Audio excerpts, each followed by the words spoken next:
Is the live stream up? Thanks everyone. I hope you enjoyed your break. We're going to take some things out of order. We actually will be hearing from District 8 candidate first. And then we'll do District 6 candidates. But first, I do want to remind folks that we had a very extensive questionnaire sent to every candidate, and these are uploaded online at sfdemocrats.org. Go under the endorsements tab and you'll see the questionnaire. So I do want to remind people that I know we're really crunched for time, but during Q&A, if you can try not to ask the same questions we've already asked in the questionnaire. You can ask clarifying questions, maybe if they didn't answer it right, but just for the sake of time, let's not ask the same questions of the candidates. So let's bring up Bevan Dufty on behalf of Supervisor Rafael Mandelman. There's a tradition of District 8 supervisors going to Provincetown. So I was there 2 weeks ago and Rafael is there now, and I just texted him my tips of things to do. I'm incredibly proud of what Rafael has done in this short time on the Board of Supervisors, and I know that there are factions within the San Francisco party, but I really do appreciate that. I think that everyone has really looked at Rafael's work ethic, how he's put himself out there in terms of his personal life experiences, the tragedy of his mom not being able to raise him, and how that's really informed who he is as a human being. And since Rock has taken office, he has just been so diligent to go and meet with homeless services organizations, and I certainly have a lot of recommendations I've made to him, but Rafael has already been to Harbor Lights, which is a 12 to 18 month drug treatment program in the South of Market neighborhood. We went to North Beach Citizens together, and North Beach Citizens was really the first neighborhood-based response to homelessness. It was started by Francis Ford Coppola almost 20 years ago and does incredible work. And we're looking at possibly a Castro citizen, and he's actually going out himself with the San Francisco Homeless Outreach Team. And I helped get 2 restaurants to donate sandwiches, because those really help start conversations when you're talking to someone on the street. And so Rafi or his staff will be going out every week. And so I think he's really distinguished himself at this early point, and is going to be the same sweet, accessible, caring person that we've known for years in San Francisco politics. So I hope you can support him. Great, thank you. Do we have any questions? No, okay. All right, so the next section of our endorsement interviews is for District 6 candidates. And the first candidate that's here right now is Matt Haney. 2 minutes for presentation and 3 minutes for Q&A. All right. Well, good morning, San Francisco Democrats. My name is Matt Haney. I am running for District 6 Supervisor.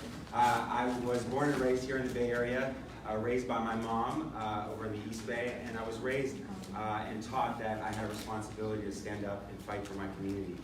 My mom has spent her career in public health, working for children's health care. My sister's here in the city as a public defender, and I've spent my entire career in service to the residents of this city. I've been an eviction defense attorney, working to make sure that families can stay in their homes. I've spent the last 4 years trying to fix our broken criminal justice system and take on mass incarceration. And I've served for 6 years now as a member of the Board of Education. On the school board, I've fought for big, bold solutions to tough problems. I helped expand computer science to all the kids in the city. I passed the Safe and Supportive Schools resolution. We're building teacher housing. And I have fought for homeless students, for undocumented students, and students with incarcerated parents. I have stood up for our kids who most need a voice, and I've done it with real solutions. And that's the kind of supervisor that I think we need in District 6. District 6 is a place that has a lot of the biggest challenges of our city. We're taking on the most development. We've got the most people who are living on our streets. And we need somebody who stands up for our neighborhoods and stands up for our residents. That is what is key to build more affordable housing, to make it a top priority to help get people off the street into navigation centers and housing, and also to make sure that our streets are safe and clean. I have the track record and the experience to do that, and I also have the support in the community to make sure I'm working with people and listening to them and making sure their voices are heard. That's the kind of leadership that we need. I have built a broad coalition in the district, a ton of support, 7 members of the Board of Supervisors, the Tenants Union, Sierra Club, 14 unions, and the only one person who's running for supervisor endorsed by Kamala Harris. I think that I can fight and make sure that our district gets the resources it needs, gets heard, and that we represent the best of progressive democratic values in District 6 in our city. Thank you. Do you have any questions from DCCC members first? Okay, Member Shea. Hello, Matt. Hey, good to see you. Regarding homelessness, District 6, and quality of life issues, do you support or not support Mayor Farrell and now London Breed's initiative to get the homeless tents off the streets and get people into some supportive housing? So I absolutely support making sure that we get people into shelters and into supportive housing. I think that we need to make sure we're offering them spots in navigation centers and we're expanding the spots so that there's real services that we're offering people.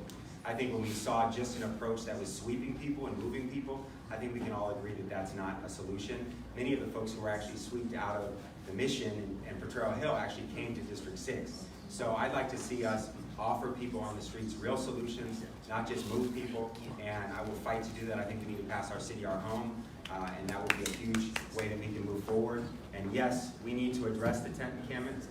They're unacceptable, but let's do it with services, let's do it with real spots in shelters and housing.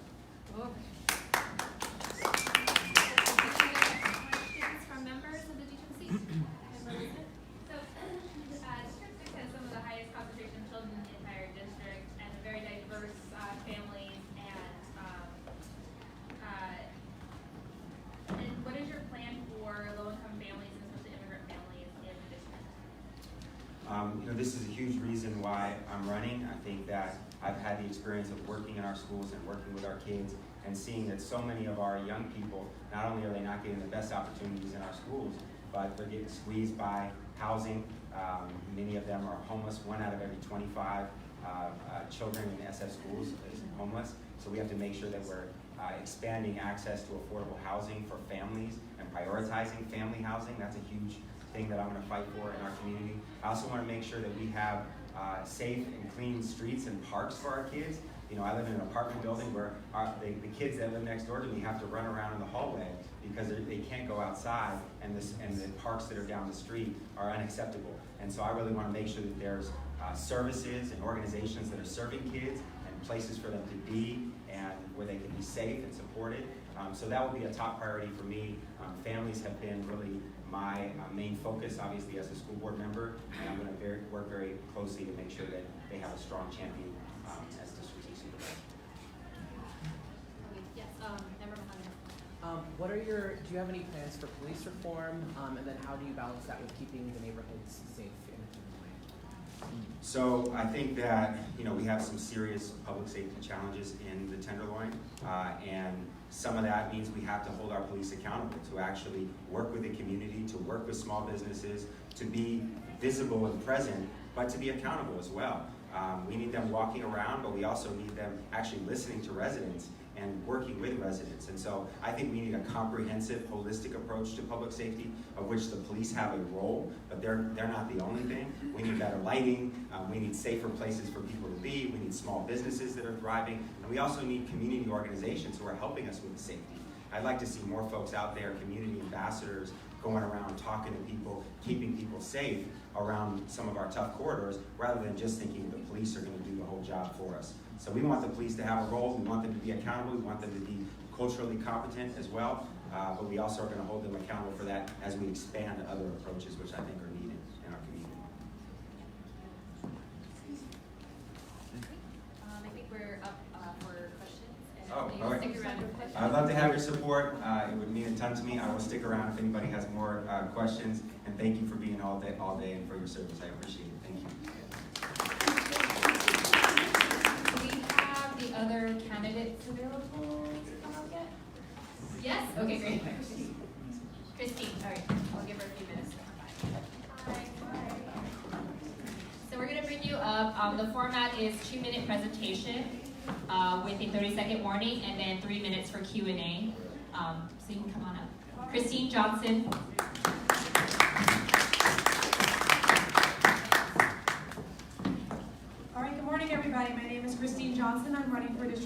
supervisor. My mom was a nurse. She worked 2 jobs, and that wasn't enough. Every couple of years, we get a rent increase, and we had to move. So I had 8 different home addresses from 0 to 18. And that's why I decided to dedicate my life to building cities to be a place where everyone could live from birth to old age, to make them more equitable and diverse. I moved out here in 2004 with a degree in engineering and embarked on a 14-year career in public finance, and also served the city of San Francisco for about that same period of time. I ran into people who worked at City Hall, wasn't connected to anyone, but ended up on the Hunters Point Shipyard Citizens Advisory Committee that I served on for 8 years. I was chair of the OCII Commission for 2 years, and I served on the Planning Commission. And in doing all of that work, my main focus was to make sure voices were heard, that we got more housing, that we got more transit, and that we made this place that's something that can be in the 21st century. We can have a diverse, equitable city. So why am I running for office? I've done a lot of things. I could have continued doing all of those things. I'm running for office because we need to improve our quality of life. The changes that we need to make in our city to build a lot more affordable housing, to get a lot more transit, to get free muni, to do some of these things are going to require public will, they're going to require public dollars, they're going to require bond measures, things on ballots. The public needs to care about them. And it's hard for them to care about it if they feel like the government isn't accountable for our public spaces, if we can't even take care of people who are living on the street, and if they feel like we're throwing seniors in the garbage and not caring about how they're going to be able to age in place. So I want to run to change all of those things. We can make the government accountable for our public spaces. We can get more rental subsidies. We can make sure that people can pay for their housing while we're building a lot more housing. And we can make sure that families, I have 2-year-olds, and seniors can stay in the city by implementing Vision Zero, making sure we have a lot more senior housing, and a lot of other steps. I spent 14 years in city administration and serving the city and thinking about all these issues, and I think we can make some really great strides in the next few years in the Board of Supervisors, and I hope to do that as a District 6 supervisor. So thank you all. Take some questions. Hi. So as an OBGYN and an abortion provider, I'm curious about, there's been some issues around questionnaires and some issues that policy that you might hold around parental notification for minors seeking abortion and around DPH supporting reproductive health. Right. So can you talk a little bit more about your beliefs around those issues? Yeah, sure. So I am definitely women's choice. I chaired the Planning Commission hearing where we had to approve the opening of another Planned Parenthood on Van Ness. I got my sidewalk chopped up by people who are pro-life, and so I'm very much willing to take the heat on being pro-choice. I'm supportive of parental rights, or not having parental consent below age 16. I think on the questionnaire, it was getting the end of a long questionnaire, and I was overthinking it. Really, it's more like, what is the question as a District 6 supervisor? I think the other ones, I had a much clearer idea of what is the legislation, like how am I going to support this as a legislator? So that's really my answer, but I definitely support women's rights to choose and have been on the front lines of that in my time in public service. Member Shea? Thank you. I asked all the candidates this question in this district. Do you support or oppose former Mayor Farrell and now Mayor Reed's efforts to clean up homeless encampments and transition people into supportive housing? Well, I support people being in supportive housing, and we need to have a lot more of it. I'm not, so on tent and encampment clearing, I mean, I think we need to have a place for people to go before we're clearing, potentially getting people off the streets. But so my focus will be on supportive housing, permanent housing solutions. I'm not sure what your question is. I mean, I think people should be. Let me reframe it. Yeah. The question is the acute problem of encampments. And Mayor Farrell and now Mayor Reed has continued to move that forward a little bit faster. Do you support or oppose that? So I would say I would support. I think we need to not be pushing people around. Like, if you clear a tent encampment in one place and people don't have a place to go, then they're not going to be. Then they're just going to go down the street, right, or into another neighborhood. So I don't support that. But I do support efforts to get much more supportive housing, to take advantage of legislation that allows Caltrans to lease city land for $1 a month to have navigation centers. We need to be focusing our efforts on that, so that when people are offered a bed, there's a real place for them to go. So no, I don't support tent encampment clearings without places for people to go, because they're just ending up in right across the street or in another neighborhood. So we really haven't solved the problem. Member Levinson? So you're talking about building affordable housing, and I think a lot of people in San Francisco say, I believe in affordable housing. But what does that mean to you? Because, affordable housing means, developers developing affordable housing at a lesser profit than developers for profit. And so a lot of developers say, it doesn't pencil out. And yet what we need is true affordable housing. So what is your idea of affordable housing? Right, so my goal is that no one should pay more than 30% of their income towards housing. Nobody, whether you own your house, whether you're renting, whether you're low income, whether you make a little bit more money. So the ways that I want to get there is I really want to beef up our rental subsidy program. I think our inclusionary housing lottery system is really opaque and unfair. You cannot navigate that system without professional help, and there are people who really feel like the outcomes of that are not fair. And so I think if we have a more generalized rental subsidy system that is normalized into our system so that nobody's paying more than 30% of their income, it's possible to continue to have the mix that we do of nonprofit developers, people are talking about social housing, sometimes you have for-profit developers. It's possible to have that mix and ensure that people can pay for the housing. And the way we do that is we beef up our housing trust fund, and we beef up the housing accelerator fund so that we can do more small site acquisition, and beef up our rental subsidies and redefine them so that no one's paying more than 30% of their income towards housing. We have time's up for questions, but I know there's a couple members that might want to talk to you after for some questions. Sure. Okay. Thanks. Thank you. Next we have Sonia Traus. 2 minutes for presentation, 2 minutes for, 3 minutes for Q&A. Yeah, you can stand there. It's a trap door. We're being live streamed. It's live stream. Okay, hi. Hi, my name is Sonia Traus. I'm running for District 6, which is Soma, Tenderloin, Treasure Island, Mission Bay. Some of you may already know me. I have been organizing to get more housing built in San Francisco since 2014. At the time, I was a high school math teacher. I was low income. I was taking home $2,000 a month in rent, and my income was being eaten up.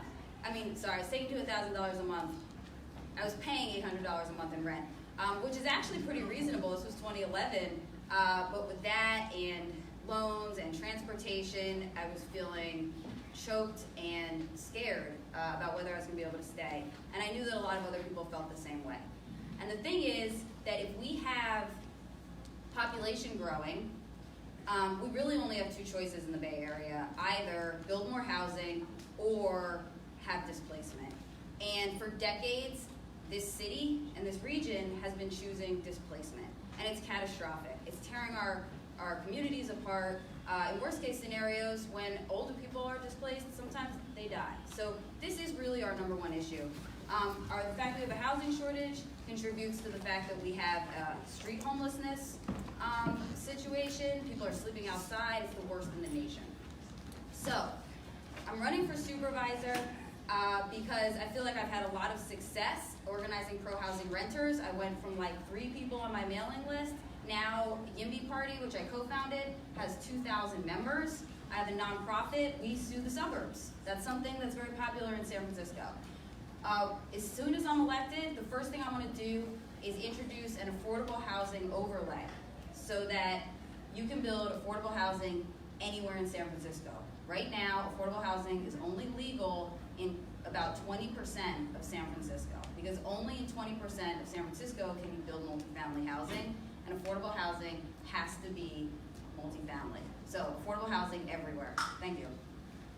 Questions? Questions from members? Member Shea? Same question, Sonia, about tent encampments. It's a big issue in San Francisco, and do you support Mayor Breed's efforts, former Mayor Farrell's efforts to transition people into supportive housing and clean up the encampments? Well, I'll say I'm going to support Mayor Breed's efforts in almost pretty much anything she wants to do. So if you voted for Breed and you like Breed and you want her to be successful, then I'm definitely your candidate, because I want to help Breed achieve her goals for the city, which I think are most of our goals. Same question, super similar answer to Christine, honestly, which is just having people move doesn't solve the problem. You know, that this is why it's so essential to have enough shelter and housing, that we have a place for everyone to go. Every other American city is doing better than us. It is not mysterious. We only have shelter for 40% of the people that need it. Every single shelter is full. And there are people that say, I don't want to go to the shelter. Fine. But even if they wanted to, we don't have room for them. So it's really the city's job. We have to do our part and make sure that we have enough shelter for everyone that needs it. Homelessness is a flow. Most people are homeless for less than a year. People do not realize this. You know that people become homeless, they live for 3 months, 8 months. The question is, how are we taking care of them? What is the social safety net while they're waiting for either affordable housing or to reconnect with family and friends? And I think that we need to make sure that they're sheltered. First I saw member Growth and then Dufty and then Mahogany, so let's see how much time we have. So All right, very I'll quick. try. Yeah. Can you talk about your tweet that says gentrification is what we call the revaluation of black land at its correct price? Yeah, so a lot of people have tried to pack a lot of extra stuff into that tweet. So when a neighborhood gentrifies, the property values go up. And for black homeowners in gentrifying neighborhoods, their property values go up. And that's really the whole point that tweet was making. People have wanted to say that tweet means that I think that gentrification is a good thing, which is ridiculous. Gentrification includes displacement, and displacement is obviously a bad thing. So it's a pretty straightforward thing. Member Dufty and then member Mahogany. Have you taken a position on our city, our home proposition? Yeah, I'm super enthusiastic about it. Great. I would love for it to pass. It's ambitious, and I really believe in the program. Thank you. What are you going to do for safety in the Tenderloin and in Soma and Treasure Island? And does police reform have anything to do with your plans? And how? If so, how? Well, it has to, right? I mean, there's a couple of ways that people are unsafe in the Tenderloin. Some people fear being attacked by other residents, but some people feel being attacked by the police, So there's, public safety has to include everybody feeling like they trust the police, they can call the police, that the police are a partner, and not just another part of the system that's preying on people. Sorry, time's up. So I guess. Sorry. Catherine. Yeah, but, Sorry. okay, thank you. Thanks. But member Galando does have a question if you want. Okay. Okay, so we are done with our District 6 candidates. We are going to take a quick lunch break. I would love everyone to come back here by 12:45, and then we'll reconvene at 12:45 with our other interviews. It's an hour, and we'll come back on live stream. Vegetarian sandwiches are on the right, and meat sandwiches are on the left.